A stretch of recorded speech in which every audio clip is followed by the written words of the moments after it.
Subscribe करें हमारे YouTube channel साधना gold को और पाएं वीडियो सबसे पहले। और हाँ, बेल आइकन दबाना ना भूलें। सोम प्रदोष व्रत जब सूर्यास्त हो चुका होता है और रात्रि आरंभ हो रही होती है, यानी दिन और रात के मिलन को प्रदोष काल कहा जाता है। हिंदू धर्म में प्रदोष व्रत का बहुत महत्व है। प्रदोष व्रत हर माह की कृष्ण और शुक्ल पक्ष की त्रयोदशी तिथि को कहा जाता है। मार्गशीर्ष माह के कृष्ण पक्ष की त्रयोदशी तिथि यानी कि 21 नवंबर 2022 को सोम प्रदोष व्रत रखा जाएगा।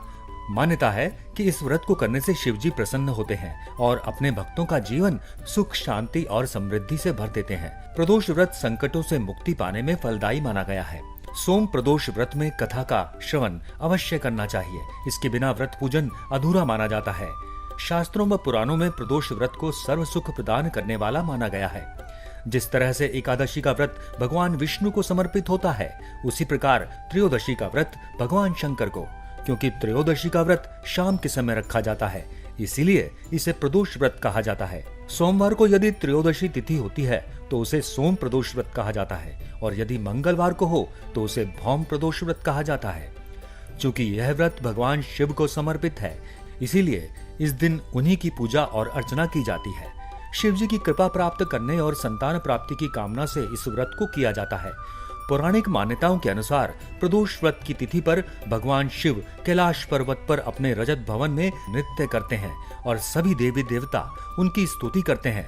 सोम प्रदोष व्रत का संबंध चंद्रमा से भी माना गया है।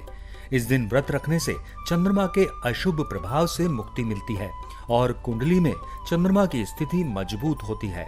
इस व्रत के शुभ प्रभाव से सभी अड़चन दूर हो जाती है और मृत्यु के पश्चात मोक्ष की भी प्राप्ति होती है। आइए जानते हैं इसकी विधि क्या है। सोम प्रदोष व्रत करने वाले व्यक्ति ब्रह्म वेला में उठकर स्नान आदि से निवृत्त होकर सबसे पहले व्रत का संकल्प लें।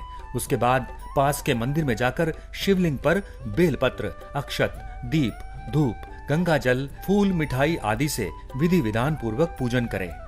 शिव जी की पूजा के बाद पूरे दिन उपवास रखें और दान करें। प्रदोष तिथि पर हमेशा अपने मन में ओम नमः शिवाय का जाप करते रहें। त्रयोदशी तिथि पर प्रदोष काल में यानी सूर्यास्त से 3 घड़ी पहले शिव जी की पूजा करनी चाहिए। सोम प्रदोष व्रत की पूजा शाम 4:30 से लेकर शाम 7 बजे के बीच करना शुभ फलदायी होता है। उसके बाद ही अन्न जल ग्रहण करना चाहिए।